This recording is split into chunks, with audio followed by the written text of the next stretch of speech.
d'offrir aux investisseurs, en fond, 2 expertises dans le même fonds. On s'assure de répliquer notre indice. Et en plus, on met une expertise externe qui ajoute des sources de rendement totalement différentes et souvent dans des périodes où on en a besoin. Salut Roberto, salut Julien. On parle du fonds Majesca. Le fonds Majesca, qui est votre fonds, c'est votre fonds signature. C'est le premier que vous avez lancé. Il porte même le même nom que la firme, donc ça veut tout dire. C'était quoi l'objectif avec le fonds Majesca? Oui, mais salut Sophia. Salut. Le fonds Majesca, c'est notre premier, c'est le phare, si tu veux, la stratégie phare de la firme. On voulait un fonds qui peut constituer le cœur d'un portefeuille. Donc, un fonds qui peut accaparer une bonne partie d'un portefeuille d'un investisseur. Tu réponds à une de mes questions, parce que je me demandais justement jusqu'à combien on peut détenir, mais on pourra s'en reparler. Oui, c'est ça. Mais c'est ça. Donc, c'est un fonds qui est mondial et équilibré, qui s'apparente à un fonds 60% en actions, 40% en obligations. Et on voulait, c'est ça, créer une stratégie qui utilise dans le fond, la philosophie de Majesca. Donc, la philosophie, c'est d'identifier les tendances fortes dans les différentes classes d'actifs. Et puis, c'est ça que le fonds Majesca va capter et s'exposer. OK, donc ça, c'est comme ça que parce que votre vision, c'est de capter les tendances du marché. Est-ce que c'est ça la vision Majesca? Identifier qu'est-ce qui marche maintenant. Donc, c'est pas assez de prédire le futur puis d'avoir une chance sur X d'avoir... mais c'est vraiment d'identifier les secteurs ou les catégories d'actifs qui ont le vent dans le dos. Donc, puis qui vont le garder. J'imagine, quand vous parlez de tendance, c'est une tendance qui s'inscrit dans le long terme. Oui, parce qu'il y a ce qu'on appelle un facteur d'investissement qui s'appelle momentum. Donc, en général, lorsque la tendance s'installe, il y a de très fortes probabilités qu'elle se poursuive jusqu'à temps qu'il y ait un événement X qui la casse. Donc, c'est cette tendance-là qu'on veut identifier puis de s'exposer à. Puis l'avantage Majesca, c'est que vous n'êtes pas comme en train de prédire. Vous avez des outils pour faire tout ça. C'est quoi l'avantage Majesca? L'avantage Majesca, c'est on met pratiquement une trentaine d'années d'expérience de marché que j'ai, d'avoir vu plein de stratégies, plein de styles d'investissement.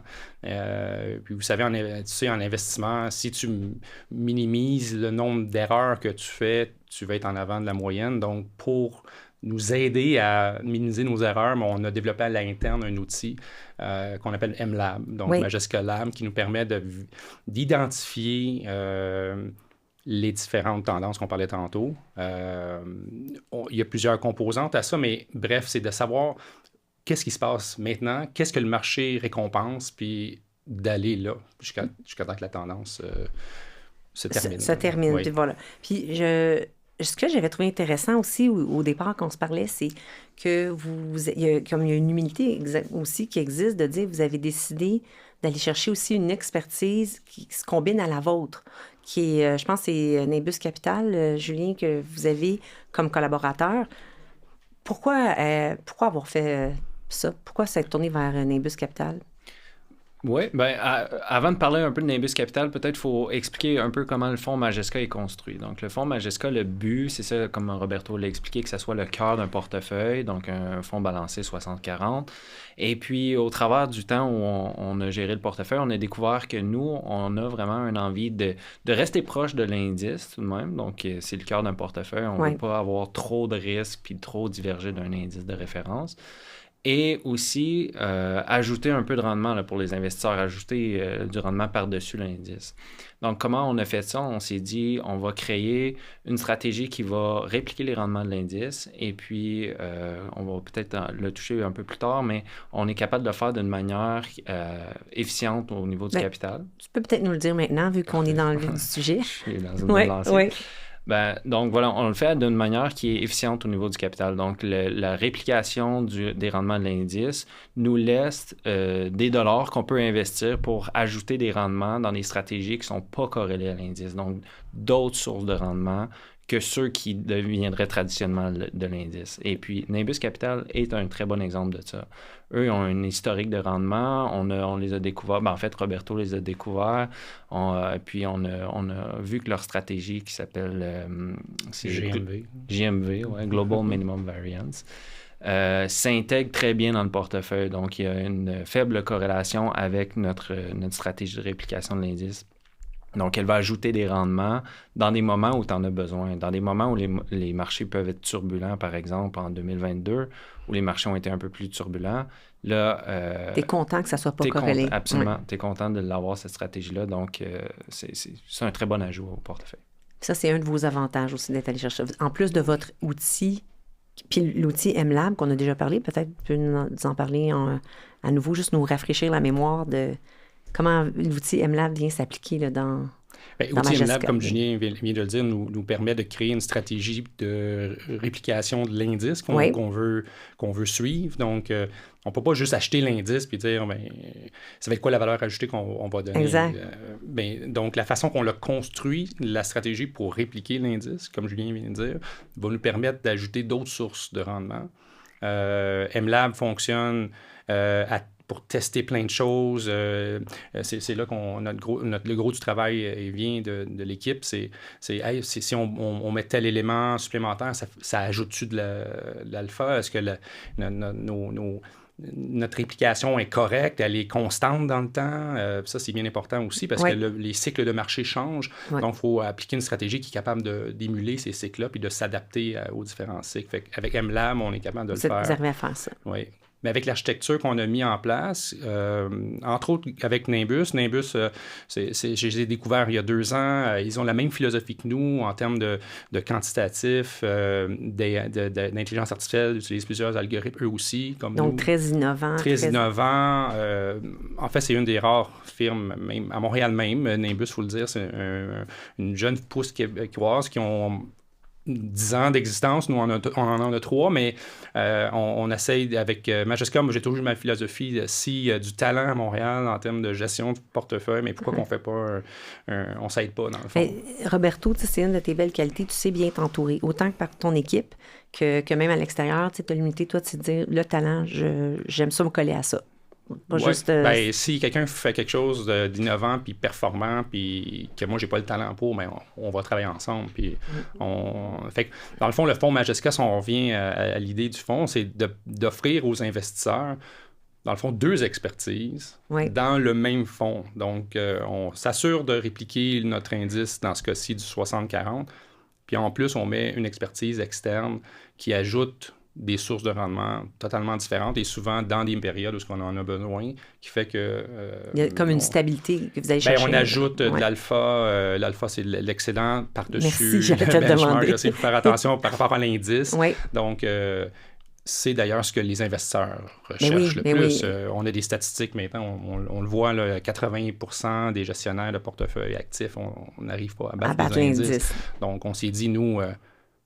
on ne fera pas comme les 80% qui n'arrivent pas. Comment on peut innover pour trouver une structure, une architecture de portefeuille qui va nous permettre d'être dans ceux qui réussissent à le dépasser. Pas par une marge, on ne vise pas de dépasser l'indice par 4 ou 5 % par année, mais ne serait-ce que net des frais de gestion, on va chercher 1 à 2 % d'extra. C'est énorme, on le sait. On va se retrouver dans le top quartile des gestionnaires. Ça fait une différence dans le portefeuille, le 1 ou 2 composé pendant 5 à 10, 20 ans, c'est énorme. Exactement.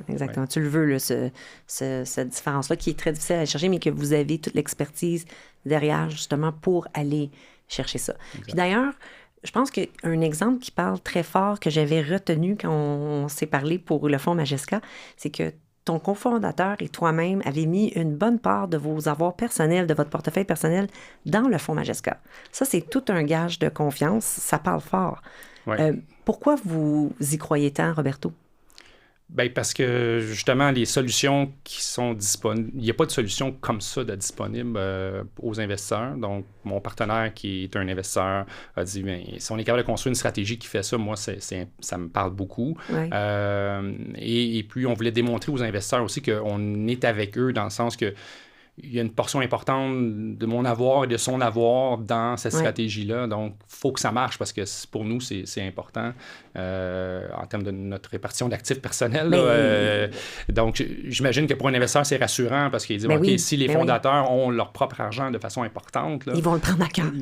C'est ça, c'est pas juste un fonds pour dire, on espère faire de l'argent pour vous autres, puis tant pis, c'est pas ça qu'on fait. Il faut que ça marche pour nous. Là. Exact. Ça commence avec vous. Et puis, comme je dis, je pense que c'est l'exemple qui parle le plus fort, au-delà de beaucoup d'arguments.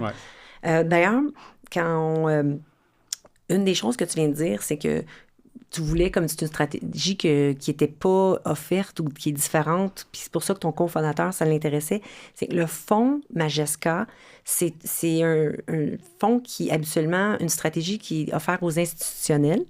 Et là, vous avez réussi à l'offrir aux investisseurs privés. Comment vous y êtes arrivé? Peut-être que Julien pourrait commenter de par ton parcours oui, parce que toi, tu viens à la caisse puis à l'institutionnel. Exact. Tu as vu ça? Oui, absolument. C'est une idée, effectivement, que j'ai apportée chez Majesca. Là, puis, elle était déjà démarrée avec l'intégration de Nimbus, mais on est encore plus loin. Effectivement, c'est quelque chose qui existe beaucoup dans l'institutionnel, de réfléchir à séparer les rendements en 2 segments, ce qu'on a dit l'indice de référence, puis ajouter des rendements, puis le faire d'une manière qui est vraiment efficiente en termes de capital. Fait que ça existe beaucoup chez les institutionnels, et, par exemple, la Caisse de dépôt ou bien même les fonds de pension. Les fonds de pension de Delta Airlines est très populaire pour avoir utilisé ce concept-là et puis d'être passé de sous-financé à surfinancé. Donc, ça, c'est un beau gage de réussite. Ça fonctionne. Ça fonctionne, exactement. Et voilà, donc c'est un peu ça comme ça qu'on l'a vu, de dire, on va apporter ça pour Roberto et pour tous les investisseurs aussi qui vont être investis dans le fonds Majesca. Et je pense que c'est vraiment une recette à succès. Mais justement, qu'est-ce que fait? Toi, c'est une stratégie probablement quand tu étais conseiller je ne peux pas répliquer en tant que conseiller en placement auprès de familles fortunées. Là, mais je ne pouvais pas avoir ces outils-là. Exactement. Donc... c'est pour ça que c'est notre premier fonds. Dans le fond, c'est la stratégie que j'aurais aimé avoir pour mes clients. À ce moment-là. Oui, parce que combien de fois j'ai... là, c'est la tendance, c'est l'or, par exemple. Nous, on n'est pas des investisseurs dans l'or, mais nous, l'or fait partie des classes d'actifs. Donc, si nos stratégies d'alpha, nos stratégies de rendement supplémentaire sont capables d'aller là, mais si la tendance s'installe, on va aller le chercher, ce rendement-là. Ce que tu disais au départ, c'est d'ajouter des rendements qui sont disponibles à aller chercher, mais que traditionnellement, la plupart des investisseurs ne vont pas parce que ça ne fait pas partie d'être dans les actions comme Banque Royale ou Apple ou autre, plus traditionnelles. Plus traditionnelles. Mais il existe des sources de rendement qui arrivent de temps en temps. Donc, 2025 a été un exemple parfait d'aller chercher du rendement au niveau des commodités puis de l'or. Tout le monde en parle. Puis là, il dit... Avant, dans mon autre rôle, j'aurais dit, c'est pas on va pas souvent dans l'or, on aime moins, c'est pas le style d'investissement, mais dans le fonds Majesca, on va aller le chercher, ça. On va aller l'ajouter au rendement. Puis c'est ça qui nous permet d'aller devancer l'indice avec ça, des sources de rendement qui sont ponctuelles, mais qu'on est capable d'aller chercher. C'est ça, c'est le combiné de l'indice avec toutes ces tendances-là dont vous identifiez, vous êtes capable d'aller profiter. Mais tu dis, là, maintenant, tu peux l'offrir aux investisseurs. C'est tout un avantage, ce qui n'était pas fait. Parce que j'imagine que quand tu es conseiller, juste s'occuper de ta pratique, de tes X nombre de clients, c'est prenant. Puis suivre ce qui est traditionnel. Tu peux pas avoir tous les titres dans le sens. Tu peux pas tout faire, exact. Ouais. Là, toi, tu as une équipe dédiée, vous faites de la gestion, là, c'est ça votre mandat. Puis, le fonds Majesca, maintenant, dans le fond, c'est un outil qui existe pour les investisseurs qui incorpore notre stratégie, celle de Nimbus. Tu pourrais pas aller juste chercher chez Nimbus ce qu'ils font pour nous. Puis la combinaison des deux est unique, là. Donc, c'est vraiment un véhicule d'investissement qui va gagner à se faire connaître parce qu'on va démontrer qu'est-ce qu'on est capable de faire avec ça. Puis, j'en parle déjà avec plusieurs conseillers, investisseurs. Oui. Ça pique leur curiosité. C'est comme, wow, OK, c'est un peu... ils ne sont pas habitués à entendre c'est nouveau. Cette architecture-là de portefeuille. Puis, on a un peu de travail à faire ensemble de démocratiser un peu. Oui, regarde, les institutionnels font ça, puis les fonds de pension font ça. Pourquoi tu ne pourrais pas faire ça, toi, dans ton portefeuille? Je pense que tu viens de toucher un point important. Il y a démocratisation. C'était offert, tout le monde envie souvent les styles d'institutionnels, mais tu n'y as pas accès. Puis là, vous êtes en train d'offrir un outil qui donne accès. Il me semble que c'est ultra intéressant. Oui. Est-ce que l'avantage que tu parles justement de fonds, qu'est-ce qui différencie majoritairement Majesca d'un fonds balancé traditionnel?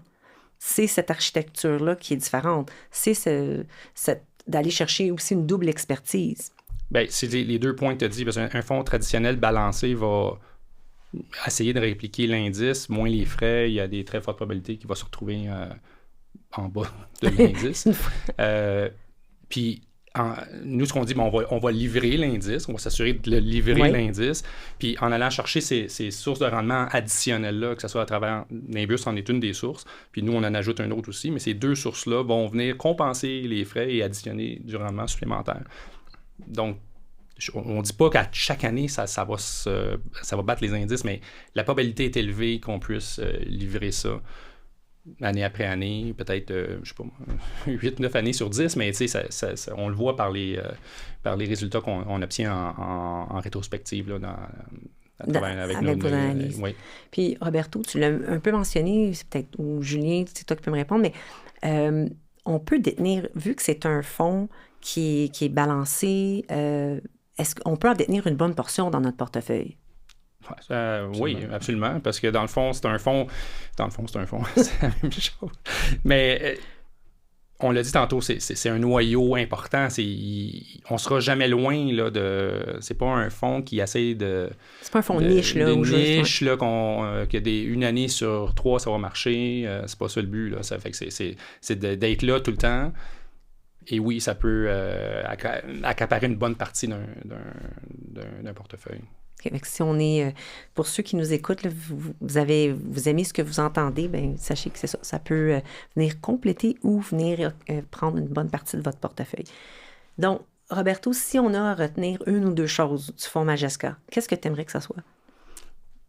C'est un fonds qui combine 2 expertises qui est pas nécessairement disponible sur le marché avant ça. Là. Donc, c'est une façon, je pense, moderne d'investir. Je pense que c'est ça que je veux que les gens retiennent. 2 firmes montréalaises, 2 talents québécois qui s'unissent pour offrir un outil aux investisseurs qui est rare, qui est unique. Ouais, qui est unique. Ouais. Et on arrive déjà à la fin de notre série sur Majesca Capital et les fonds Majesca. Merci pour vos échanges. Roberto, je salue ton audace d'avoir cru en tes rêves parce que tu en as la preuve, c'est très, très concret.